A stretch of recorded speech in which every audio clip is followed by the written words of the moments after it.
40 की रेंज के 40 रुपये जवाई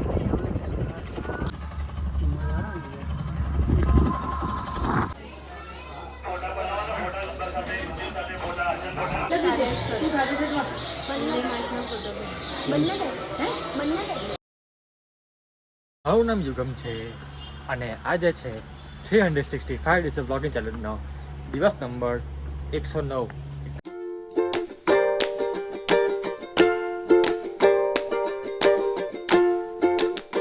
સૌથી પહેલાં ભાઈ ગાડી પર ચશ્મા લેવા દે, કેમ કે ઉપર બહુ ટર્કો નહીં હોય. મને ટર્કો છે, એક ચશ્મા લઈ લો. તારા ચશ્મા લેવા નહીં, કેમ કે ઉતાવળમાં છું. તો ફટાફટ તમને કહી દઉં કે શું પ્લાનિંગ છે. તો તમે આને પહેલાંના વિડીયોમાં તમે જોયું હશે કે માઉન્ટ આબુ તમને ફેરવેલા ગુરુ શિખર છે કે ઓલમોસ્ટ એક બે જગ્યાએ ફેરવેલી. તો બસ હજુ હમણાં નાઇટ ધોઈને ફ્રેશ થઈને વ્લોગ ચાલુ કર્યો છે. અને ભાઈ સાહેબ કાલે છે ને ત્યાંથી પાછળથી ફોટોસનો વિડીયો પાડેલો, તો અહીંથી વધારે સારા વિડીયોઝને મળશે. તો તમને દેખાડું જગ્યા. તો ભાઈ આ લેક છે, નક્કી લેક છે, પાછળ આ વ્યૂઝ છે અને આ બધી બજારને એવું છે. અને આ અહીંયા ખબર નહીં આશ્રમ કહી લો, મંદિર કહી લો કે હોટલ કહી લો, પણ જે છે એ સારું છે. તો બસ હવે અહીંથી નીકળીશું આપણે. પેલો પથ્થર છે ને, પેલો રોકવાળું, એટલે પેલું લેજો રોકવાળું તો અહીંથી દેખાઈ ગયું લે. તો પેલું રોકવાળું છે એમ તો કંઈ બહુ ખાસ લાગતું નહીં મને, પણ જે છોકરાઓ છે ને ફેમિલીવાળા એમને જવું છે. તો ત્યાં જઈને પછી અમુક એક બધી જગ્યા અહીંયા ફરવા છે એ ફરીને લગભગ બપોરે 12 વાગે જેવું નીકળી જશે આપણે અંબાજી. અને અંબાજી આખો દિવસ ફરીને ત્યાં સ્ટે કરીશું. તો આવું કંઈ પ્લાનિંગ છે. અને ભાઈ છે ને ભાઈ, તો હું ભરૂચ જઈને સૌથી પહેલાં મેં બીજો એક સેકન્ડરી ફોન લઈશ, કેમ કે ભાઈ આમાં સ્ટોરેજમાં બહુ જ માથાકૂટ છે. સ્ટોરેજને મેં કેમ મેનેજ કરું નહીં, ખાલી મને જ ખબર છે. જ્યારે ગાય ઠંડી હોય ત્યારે એમ ડીઝલ એન્જિન અવાજ કંઈ એમ અલગ જ હોય, અવાજ બહુ કરે ઠંડી ગાડી હોય ને ત્યારે. તો ઓલમોસ્ટ ભાઈ 27 ડિગ્રી ટેમ્પરેચર છે હમણાં 9 વાગ્યાનું, ને લગભગ રાતે 3થી બહુ ઓછું હશે અને હશે 25થી નીચે હશે, 20-25 પછી. વિચાર કરો તમે આવી રીતે મહિનામાં આવી ફૂલ ગરમીના માહોલમાં અહીંયા આવી આટલો માહોલ છે, તો શિયાળામાં કેટલો માહોલ હશે. શિયાળામાં તો બરફ પડે અહીંયા, અને ભાઈ ફરવાની મજા બી શિયાળામાં જ છે. તો હવે ગાડી થોડી ગરમ થવા દઈએ અને પછી નીકળીએ.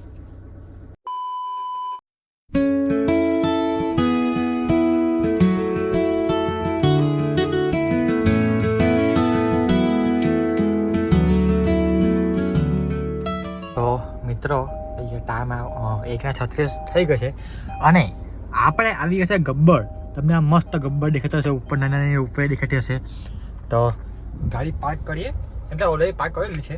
હવે આપણે નીકળીએ અને થોડું પાણી મારી ત્યાં થોડું હાથ ધોઈને પછી નીકળે ગબ્બર પર. ગબ્બર પર નીકળીએ અને દર્શન કરીશું મસ્ત ફર્સ્ટ ક્લાસ. અને પછી જોઈએ રૂમ લેશે આ લોકો, પછી જોઈએ અહીં પહેલાં તો અહીં જઈએ, પછી આગળનું પ્લાનિંગ કરીએ. તો મસ્ત ગબ્બર પર્વત અને ઉપર જે જ્યોત છે એનું દર્શન કરીને આવીએ આપણે, ને સાથે તમને બી એક કામ થઈ ગયું છે.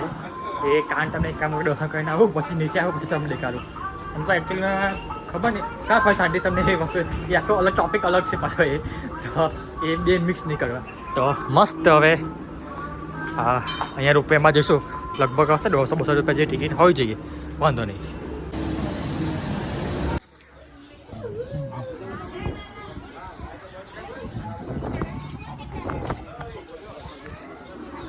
હા તો હવે મસ્ત આવી કે ગબ્બર પર. તો અહીંયા છે એવું ને એવું પવન મસ્ત ભાઈ, હા ઓબ્વિયસલી હોવા છે પવન.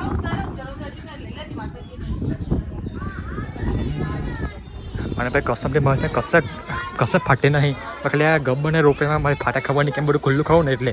અને ખાસ કરીને જે જાણે પાછા છે ને નીચે ત્યાં ટાળે.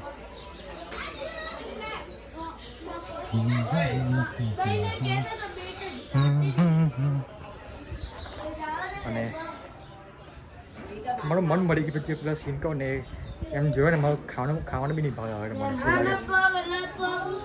કંઈ નહીં યાર, એવું સમજીશ કે કંઈ મોટું થવાનું ટેન્શન કે નાનું થઈ ગયું.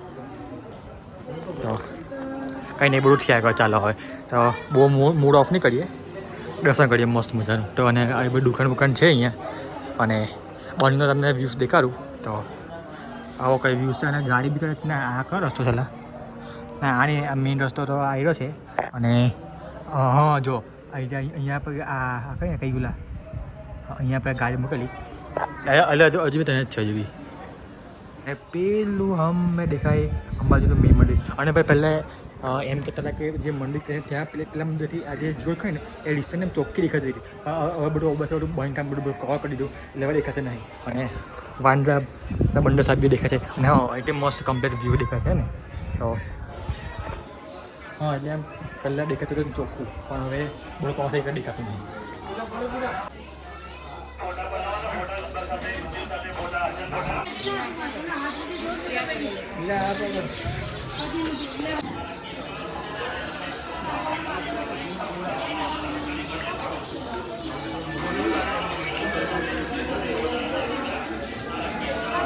મજાના દર્શન બસન કરી લીધા છે હવે અને હા એટલે આમ જ જગ્યાએ મળી ગયું છે દેખાય હવે તમને તો હા એટલે દર્શન બસન કરી લીધા અને અને મેં તમને કહેવાનું કે મને કેમ બીક લાગે હવે ભાઈ જો કસ્ટમ દેખતો જો આ બધી રોપે છે ને અહીંથી બધી ઓપન છે કંઈ ગ્લાસ બસ કશું નહીં અને પછી અહીંની હાઇટ બી લગભગ ખબર નહીં કિલ છે પણ મને બહુ લાગે હાઇટ તો અને અહીંથી જાય નીચે જાય ને હવે ભાઈ ખબર નહીં મને ખબર નહીં કેવું ખાય ટ્રાય કરીશ વિડીયો બનાવવાની ટ્રાય કરીશ જો વિડીયો નહીં બને એવું સમજુ કે મારે બહુ ફાટે બરાબર એમ કે ફાટેદાર છે ખાલી અહીંયા ફાટે મારે બીજે કશા જ ફાટે નહીં મારે ખાલી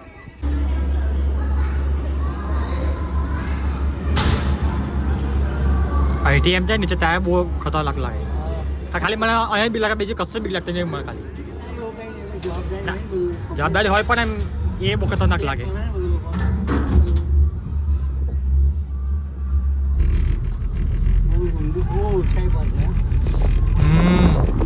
એક વાર નીચે આવી ગયા ભાઈ કશું નહીં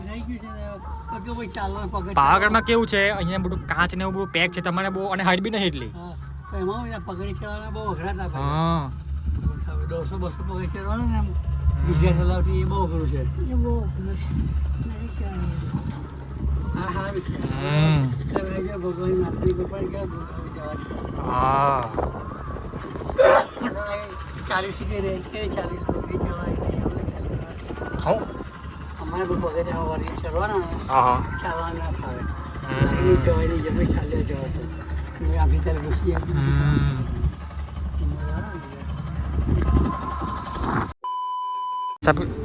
ગાડી ધોવા કે ભાઈ 150 રૂપિયા કીધા પણ વાંધો નહીં ભાઈ ચોખ્ખી થઈ ગઈ ગાડી તો એમ તો ભાઈ રસ્તામાં ગાડી ગંદી થવાની છે પણ જેમ કાલે પેલો છોકરો મળ્યો ને ભાઈ એનું કામ ના થશે કોઈ મારાથી એટલે મને ના થાય પણ અહીંયા બી એક છોકરો ઠોક જોવા હતો પણ શું કહેવાય એટલે ભાષા ગંદી લાગે છે કાઢવાળી હા એટલે અહીં બી છોકરા ગણેશ જેવું લાગતા પણ એટલે થોડું એમ દાંડતો નહીં આવી મળે કરતી રહેવાનું થોડું ને આપણું કામ બી થોડું નહીં કરે કામ તો હું એક સમાજ સેવા જેવું કેમ કહેવાય તો હા હવે અહીંથી જઈશું અંબાજી મંદિર અને હોટલમાં ચેકિંગ બેકિંગ કરીને પછી તમે જોઈએ શાંતિ આગળ અને પછી તમને પેલો સીન દેખાડો કે હું કાંડ થયો છે આવી હોટલમાં આવી છે અને ભર છે આટલું મોટું ભૂન હા કોઈ નહીં તો ગાડી બહાર પાર્ક કરે અને હવે તમને દેખાડું કે ખરેખર મેં એકચ્યુઅલી કાંડ થયો મસ્ત 5 ચાંદલા થયા છે 1 સેકન્ડ જસ્ટ અ સેકન્ડ જો 1 2 3 4 ને 5 હવે ભાઈ સાહેબ ખબર નહીં કોણે મારી કેવી રીતે મારી મને લાગે છે કે કાલે આપણે લગભગ આબુમાં ત્યાં કટક મોકલી ગાડી ત્યાં એવું લાગે કે એટલે મેં સૂઈ ગયો પછી છે ને પાણીની બોટલને હું તમને શું થવાનું હા એટલે પાણીની બોટલને એવું થોડું નાસ્તો મેં ગયેલો ફ્રેશ થવા માટે તો એ છે અડધો પોણા કલાક બહાર નીકળ્યો આટામાં નીકળ્યો તો ત્યારે ખબર નહીં કોણે હવે બાઇકવાળા મારી ગયો કે ફોર વ્હીલ ટચ થઈ કે ભગવાન જાણે હું ટચ થયું પણ 5 ચાંદલા કરી છે અને આ તો ક્યારે ખબર પડી કે અંબાજીમાં જે પાર્કિંગ કરે ને પછી મને પેલો છોકરો પૂછે કે હું ગાડી કર્યું ત્યારે પાછળ ફોન છું ને ત્યારે મને દેખાય હું આ શું છે સારું તો સારું એમ તો વાંધો નહીં જો ગાડી પર રસ્તા પર ગાડી ચાલવા છે એટલે આ બધું નોર્મલ છે પણ જો મહત્વ થયું ને કે કંઈ ઓળખીતાથી થઈ ગયો તો વાંધો બી અચાનક હવે મૂકું થયા છે હવે થર્ડ પાર્ટી ખબર નહીં કોણ ત્યાં ભગવાન ત્યાં કોણ ઠોકર નહીં ગયું તો હવે ખબર નહીં મારું મન થોડું એ થઈ ગયું યાર ખબર આજે ખાવાનું બી નહીં ભાવે યાર અને ભાઈ અને એવું બીજી કોઈ ગાડી હોત ને કે આઈટેન હોય કે બીજી કોઈ બી ગાડી હોત ને તો બહુ લાગતું નહીં પણ આ ગાડી છે ને ભાઈ આ ગાડી મારા બહુ એમ દિલની કરીબ છે અને એના બધા બહુ કારણ છે કંઈ ને જે થવાનું થઈ ગયું હવે લગભગ હવે ભરૂચ જઈને આની મરમપટ્ટી કરાવી પડશે. એમ તો એ છે, પછી લગભગ બીજું બી છે. જો આ છે ને, આ છે. ચાલ એટલે આવું તો આમ નોર્મલ હજુ હવે 2-3 જગ્યામાં છે. જો તમને દેખાવ ચાલે કામ આજે કઈ કઈ જગ્યામાં લાગે છે તો મને બી ખબર છે, તમને ખબર છે. એક તો જો આ છે એક, પછી આઈના પર આ છે 2, અને હા બાકી આખી ગાડી એકદમ complete cut to cut clean છે. ખાલી ખાલી 2 જગ્યા ટીજવા. આ તો ખાલી 3 જગ્યા પર એમ તો આ બી નોર્મલ છે. આ બી પેલું વેક્સ જેવું કંઈ આઈટમ આવે છે એની સર્ટી જશે. ખાલી આ એક અને પેલી બાજુ બહુ નોર્મલ જ છે. નોર્મલ મીન્સ કે આ બી એમ પેલું ખબર નહીં કે વેક્સ કે ખબર નહીં એવું આવે છે ક્લીન કરીને, ક્રીમ જોવાથી એનાથી સાફ થઈ જશે. તો આ 2 વસ્તુ તો થઈ છે. પણ ખાલી આની માટે ખાલી આ કરવું પડશે, કેમ કે ભાઈ આ શું કહે આખો જે પેન્ટ છે કલર આખો નીકળી ગયો છે. અને આ લાલ કલર કશું લાગે કલર એ તો સાબુ થઈ ગઈ. એટલે એનો મતલબ એવું કે કોઈ લાલ કલરની વસ્તુ ઠોકેલી છે. કંઈ નહીં, ચાલો વાંધો નહીં. તો બસ હવે આ વિડીયોને અહીંયા એન્ડ કરીશું, અને પછીના વિડીયોમાં તમને લઈ જઈશ અંબાજી મંદિર. અને ઓબ્વિયસલી ત્યાં અંદર તો કંઈ ફોન અલાઉડ છે જ નહીં. તો અંદર તો તમને નહીં ખબર ને, અમુક લોકો ફોન લઈને જાય છે, કેવી રીતે લે છે, પાસ વીઆઈપી પાસે કે ફોનનો કંઈ ચાર્જ આપીને જ જાય છે ખબર નહીં, પણ અમુક લોકો લઈ જાય છે. તમે તો જોશો લઈ જાય છે એ બધું તમને નેક્સ્ટ વ્લોગમાં તમને ખબર પડશે. તો મળીએ એક નવા દિવસ સાથે, મળીએ એક નવા વિડીયો સાથે. બાબુલ તો મળીએ એક નવા દિવસ સાથે, મળીએ એક નવા વિડીયો સાથે. જય શ્રી કૃષ્ણ, રાધે રાધે, જય માતાજી.